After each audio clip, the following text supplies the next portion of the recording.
El mar nos atrae, nos inquieta, nos maravilla, nos hace soñar, nos transporta. Un manto azul inmenso donde ocurren milagros, historias, aventuras y también batallas y tragedias.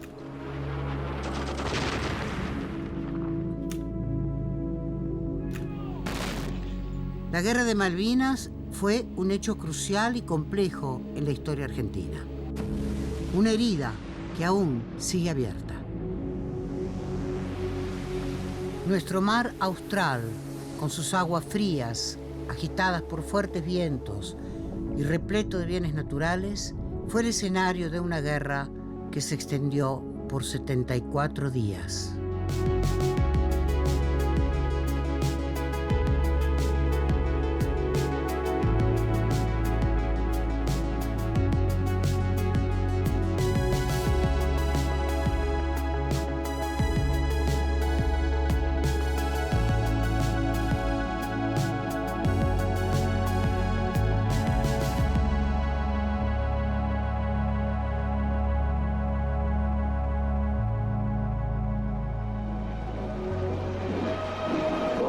Número 1 de la Junta Militar.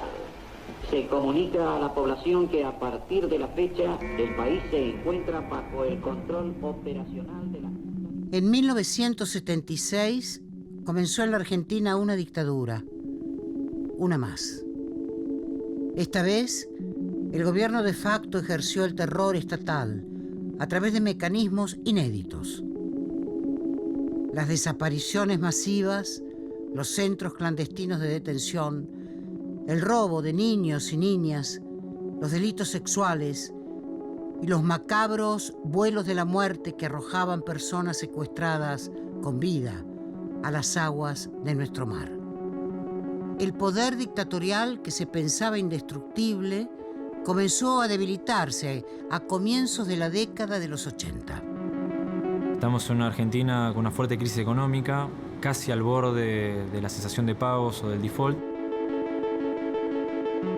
Tenemos la CGT ya movilizada en las calles y esto de alguna manera tuvo su auge en lo que fue la marcha del 30 de marzo de 1982 con la consigna de paz, pan y trabajo. Que bajen alquileres porque no se puede pagar. Estamos pasando por un periodo bastante malo. Que no hay laburo, la gente no tiene un sopa, no toma tazo. Y básicamente la estrategia de la Junta era hacer un pequeño desembarco de tropas en las Islas Malvinas y esperar a que nos llegara una especie de telegrama o reconocimiento en Naciones Unidas en el Consejo de Seguridad, bajo la suposición de que Gran Bretaña no iba a responder militarmente. Si quieren venir, que vengan, les presentaremos batalla. La dictadura decidió desembarcar en Malvinas para ganar legitimidad. El 2 de abril de 1982 llevó adelante la Operación Rosario. La llegada de las tropas argentinas generó una reacción por parte del Imperio Británico, lo que derivó en un conflicto armado sin precedentes para nuestro país. En la Guerra de Malvinas se movilizaron alrededor de 13.000 personas, entre militares profesionales, jóvenes conscriptos y pocas mujeres.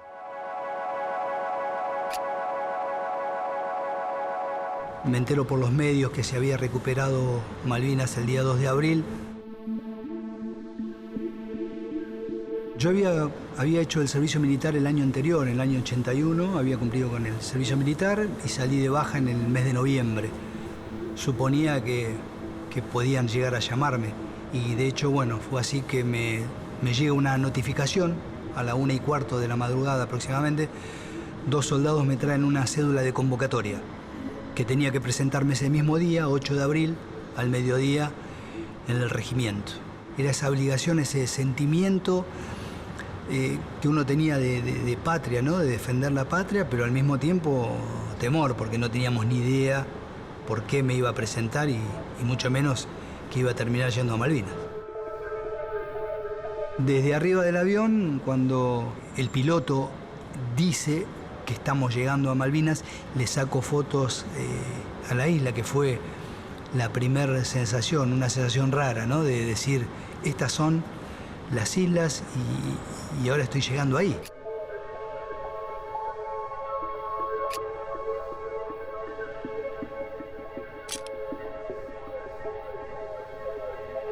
¿Cuál es el ánimo que reina? La verdad.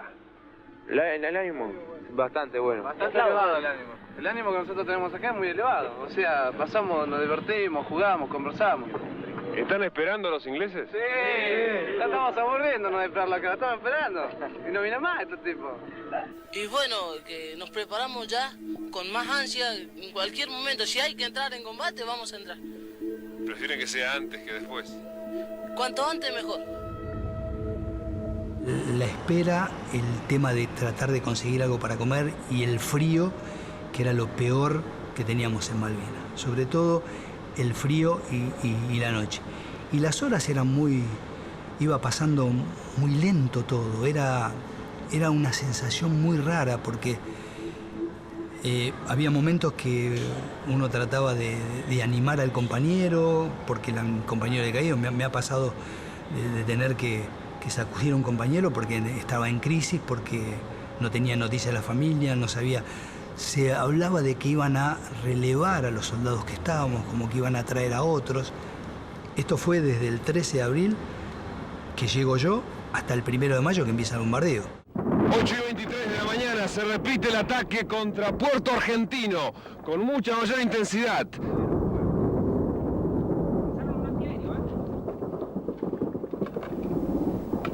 Ahí se ve el avión atacante, pasa, se pierde hacia la derecha.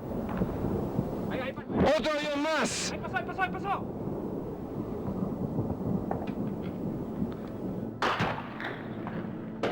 La guerra se libró por cielo, por tierra y por mar. Buques británicos y argentinos llegaron a las costas para disputar la soberanía de las islas. El teatro de operaciones de la guerra fue estrictamente naval.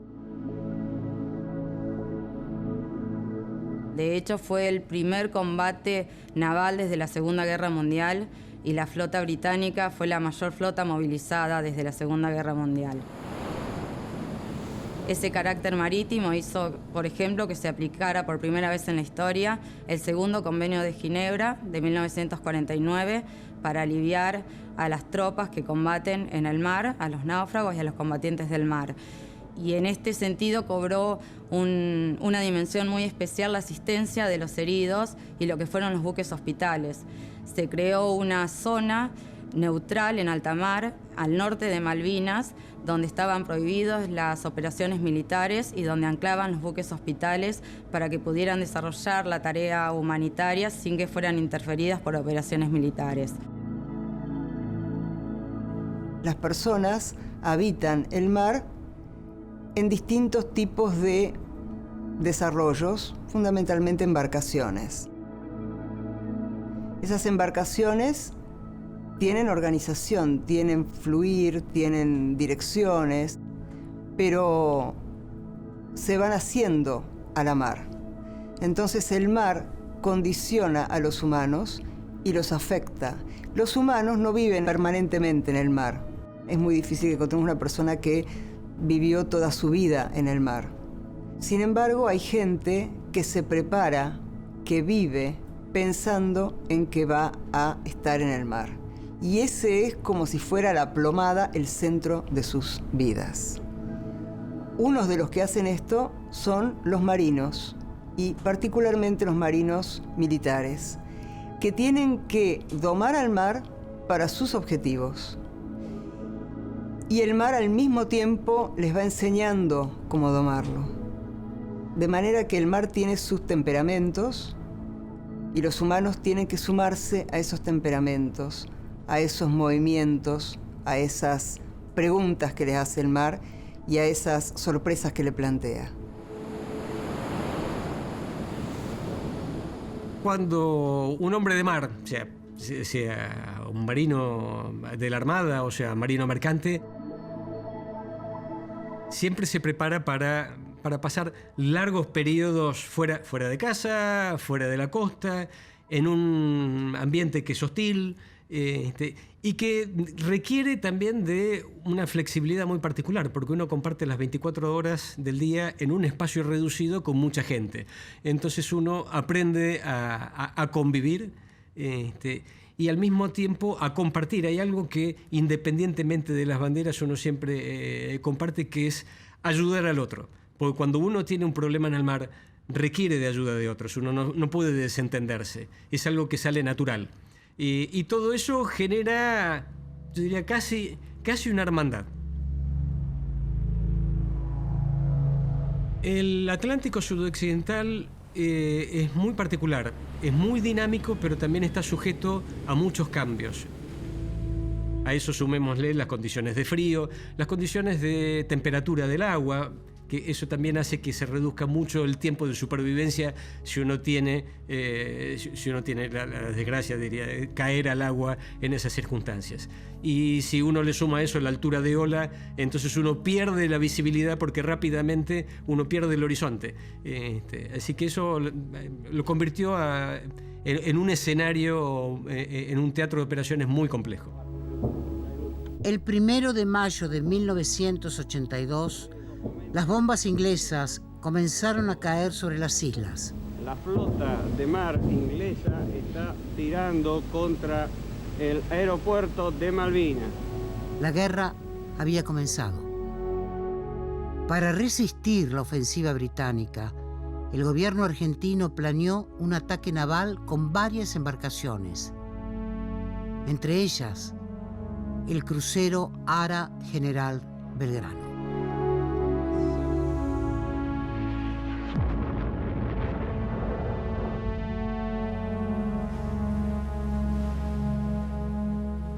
Yo cubría la guardia y salgo ese día a jugar a River Boca. Cuando fue el golpe del primer torpedo sentimos que se cayó todo y nos apresuramos a salir.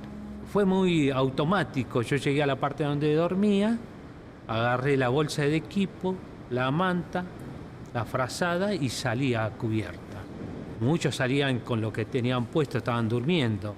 Una vez que tiramos toda la balsa que nos correspondía a nosotros, fuimos los últimos en tirarnos de esa balsa. Desde el lugar que estábamos nosotros, que estábamos casi cerca de la proa, se pinchó una balsa con los fierros al rojo vivo. Y después se cayó la cadena arriba de una balsa con gente. Queríamos remar para salir del lado del barco porque era peligroso. Logramos salir de ahí y nos alejamos, ¿no?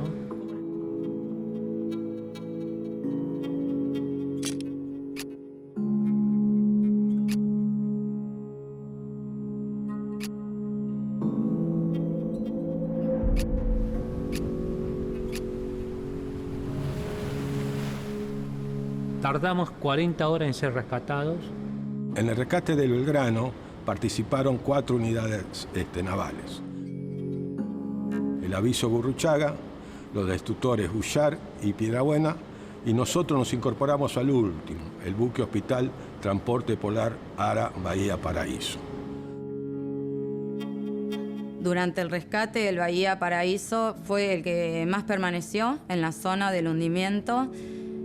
Rescató a casi 90 náufragos y fue el que alojó los cadáveres que iban recogiendo los otros buques. Nosotros llegamos a la zona del hundimiento el 4 de mayo a las 6 de la mañana, porque el 2 de mayo nosotros estábamos a 800 millas del punto del hundimiento.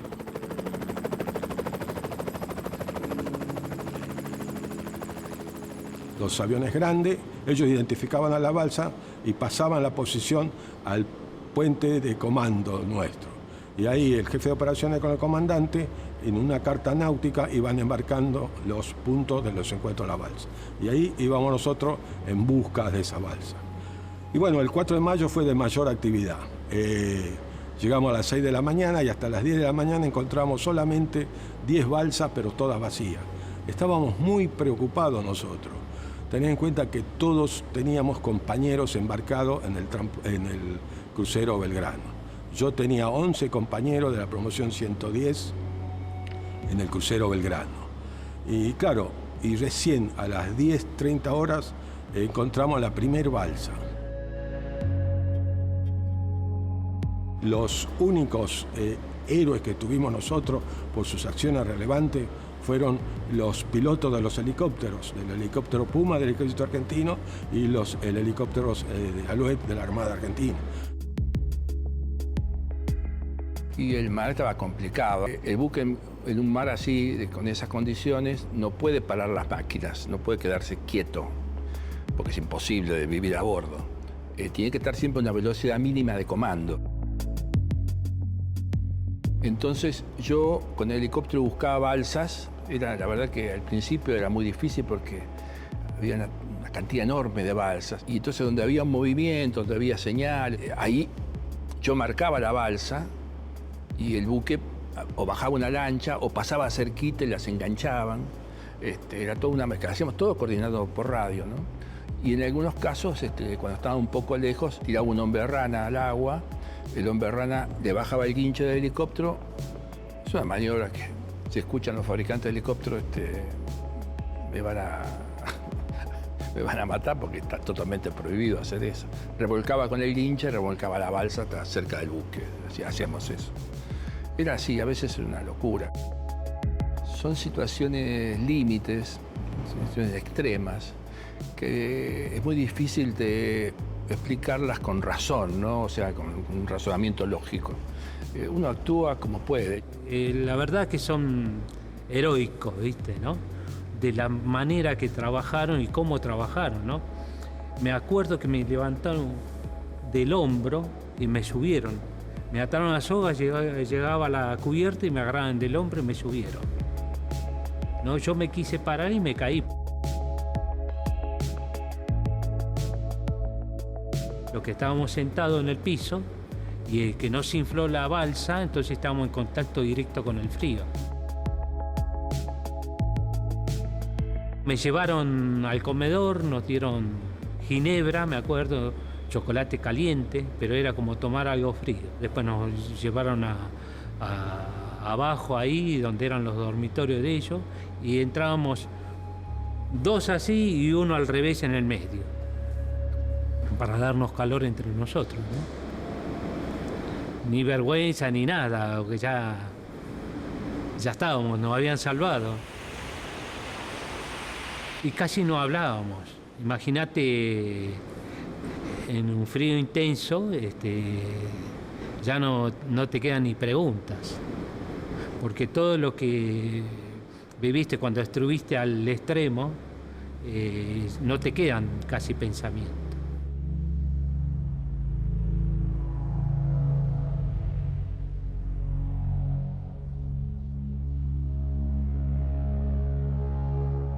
La experiencia bélica siempre es límite excepcional.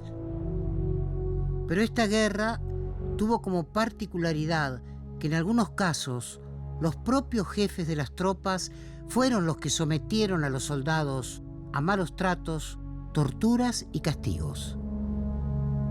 Estos hechos extremos convivieron con otras circunstancias donde primó la solidaridad y el compañerismo frente a situaciones límites, con actitudes heroicas que salvaron vidas en medio del horror de la guerra.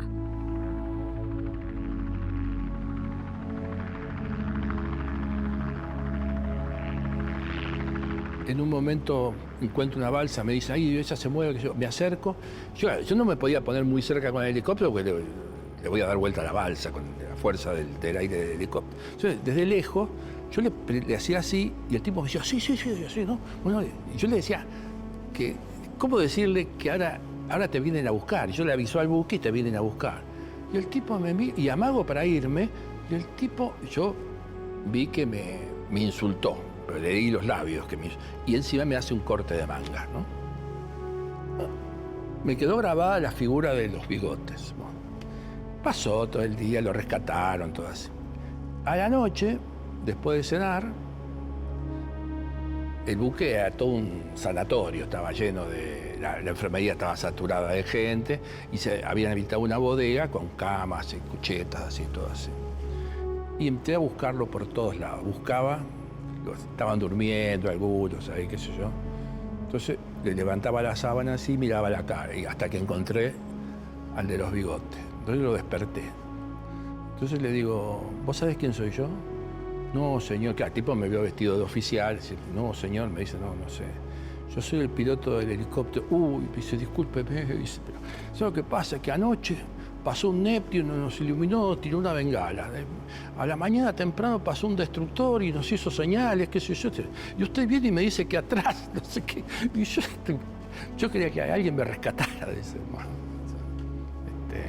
Por supuesto, nos dimos un abrazo y no pasó nada. Nosotros rescatamos a los sobrevivientes que más días estuvieron en el mar, que más fríos sufrieron y los que más alejados estaban del punto del hundimiento. Llegamos a rescatar balsas a 100 kilómetros que estaban navegando hacia la Antártida Argentina.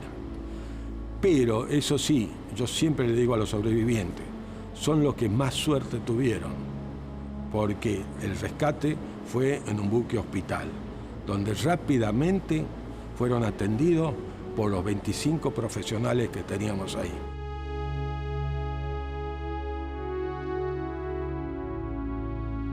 Si esas balsas no hubieran estado integradas por personas que tenían adiestramiento de cómo conducirse entre sí, no hubieran sobrevivido 770 de 1093 tripulantes. Entonces, la cuestión de la organización social y la organización política de todos los que van comprimidos en esa cáscara de nuez a merced del mar es un punto fundamental para entender lo que es habitar el mar. Porque hay un agregado que los diferencia el espíritu de buque con respecto a quienes habitan la tierra, que hablan más del espíritu de cuerpo o de unidad. El espíritu de buque tiene que ser desarrollado y respetado por todas las personas que están adentro del buque porque están rodeados de mar y nadie se puede bajar y salvarse solo. Y eso lo probó el Belgrano. La batalla dejó cientos de muertos y heridos. Aunque la guerra de Malvinas fue protagonizada mayormente por hombres, las mujeres también tuvieron un papel fundamental en esta historia. En 1982 todavía no había mujeres dentro de la fuerza de ejército y convocan instrumentadoras quirúrgicas porque los combates empezaron el 2 de mayo. El 8 de junio viene el director de centro quirúrgico, nos reúne a todas las instrumentadoras y solicita 11 instrumentadoras para ir al Hospital Militar de Malvinas. Solamente nos ofrecimos nosotras 5 del Hospital Militar Central y una del Hospital de Campo de Mayo. Cuando se abre la puerta del helicóptero y los marinos nos vieron bajar, empezaron a gritar, sobre todo el jefe de cubiertas, de que traíamos mala suerte a bordo, pues tienen creencias de que los curas y las mujeres traen mala suerte a bordo. Fue primero un recibimiento un poco agresivo hacia nosotras. El rompehielos Almirante Iriza en realidad era nuestro traslado, porque nosotras íbamos al Hospital Militar de Puerto Argentino. Nosotras entusiasmadas para bajar, y nos dicen, no, esperen porque estamos arreglando unos detalles. Los detalles era que no nos habían dado grado militar. Bueno, nos tuvimos que quedar a trabajar a bordo del Irizar. En total estuvimos 10 días. Fueron días muy intensos, de mucho trabajo. Creo que los días más intensos que viví en mi vida.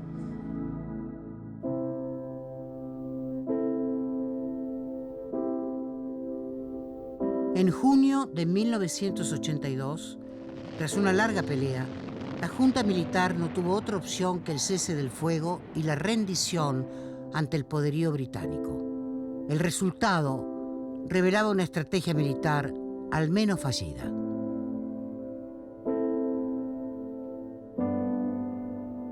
Si la Junta Militar hubiera leído tan solo un libro de Malvinas, hubieran entendido quizás que la usurpación británica en 1833 se hizo de la mano de un bombardeo estadounidense de 1831 y que por lo tanto, ante un conflicto con Gran Bretaña, el rol de Estados Unidos iba a ser de apoyar a su par histórico, que es el Reino Unido. Con el diario del lunes, no solo la Junta Militar se equivocó pensando que Gran Bretaña no iba a responder, respondió, sino que además Estados Unidos dio un apoyo militar y diplomático decisivo para el resultado del teatro de operaciones, cuyo desenlace fue en junio de 1982. Cuando se confirmó el cese de hostilidades, por así decirlo, que habíamos perdido la guerra, fue algo horrible. Se empezó entonces con la evacuación de los heridos.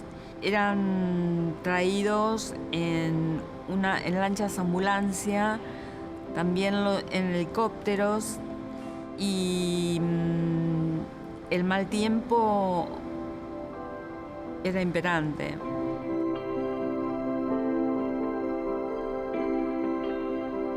Cuando llega la orden de cese el fuego, a nosotros nos ordenan que nos quedemos en la posición que estábamos. Aparece un grupo que calculo que serían más de 20, entre 20 y 30 soldados británicos.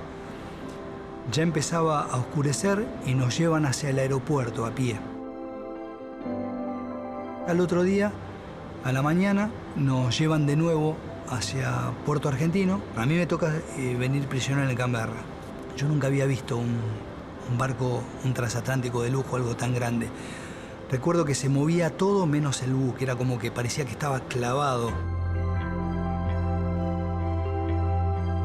En el salón donde estábamos había un piano, era todo, había como una pista bailable, no había luces, era todo alfombrado. Y recuerdo que un compañero nuestro le pide al soldado que estaba, a varios soldados que eran los que estaban haciendo guardia, que nos custodiaban a nosotros, si podía tocar, porque él era músico y bueno, de hecho sí, le dieron la llavecita, pudo abrirlo y tocó y empezamos a cantar. Recuerdo que cantábamos temas de Charlie, toda música nacional se tocaba, ¿no? No recuerdo de quién fue la idea de tocar el himno y no, rápidamente el soldado inglés lo prohibió e intentó sacarlo de ahí. También lo que recuerdo que nos pasaban los resultados de los partidos del Mundial. Una cosa re loca, que estábamos en guerra y estábamos en el Mundial, nos pasaban los resultados de los partidos. Se decía que nos iban a llevar a Uruguay, pero lo que después nos comunican de que como había renunciado Galtieri, nos terminan llevando a Puerto Madre. Gran Bretaña, nuevamente por la fuerza, sostiene la ocupación colonial de las Islas Malvinas, Georgias, Sandwich del Sur y los espacios marítimos circundantes. El regreso, todo lo que pasó después fue medio de negativo, me parece. Creo que esto es algo medio común en cualquiera de los veteranos de Malvinas, ¿no? Que se encontraron con una realidad que a lo mejor acá no se vivía, o que... Yo me acuerdo que allá por junio, cuando yo vine, creo que el 12 de junio, tuve la oportunidad, estaba en Río Grande, los últimos 20 días de guerra estuve en Río Grande, toda la escuadrilla de helicópteros estaba concentrada en Río Grande y siempre me acuerdo que un avión, a veces había un avión de aerolíneas, un avión de marina que venía a Buenos Aires y al día siguiente volvía, entonces uno tenía una misión y se podía hacer una escapada. Yo estaba en la guerra desde diciembre, desde que me había ido a la Antártida, nunca más había vuelto. Y el 12 de junio tuve la oportunidad de venir acá a Buenos Aires.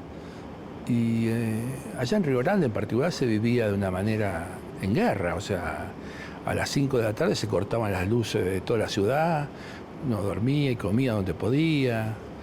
Se trasladaban los aviones 14 kilómetros por la ruta para esconder los aviones entre las casas por si bombardeaban el aeropuerto. Y a la mañana temprano otra vez llevar los aviones para el aeropuerto para hacer operaciones. Estaba en guerra, una ciudad en guerra. muchas mujeres y chicos se habían ido de Río Grande. Y yo ese 12 de junio que vine acá, fui a comer a Recoleta, fui a bailar el Club 74 acá en Libertador, y al día siguiente cuando me senté en el avión de aerolíneas para volver a Río Grande, toda la primera página de Clarín, la primera mitad así, el problema era que Menotti lo había sacado a Maradona del equipo para el Mundial del 82, ¿no? Ese es el problema. Entonces uno por ahí se pregunta qué estoy haciendo, ¿no? Desde el fin del conflicto bélico, la Argentina sigue manteniendo su reclamo legítimo sobre la soberanía del territorio usurpado.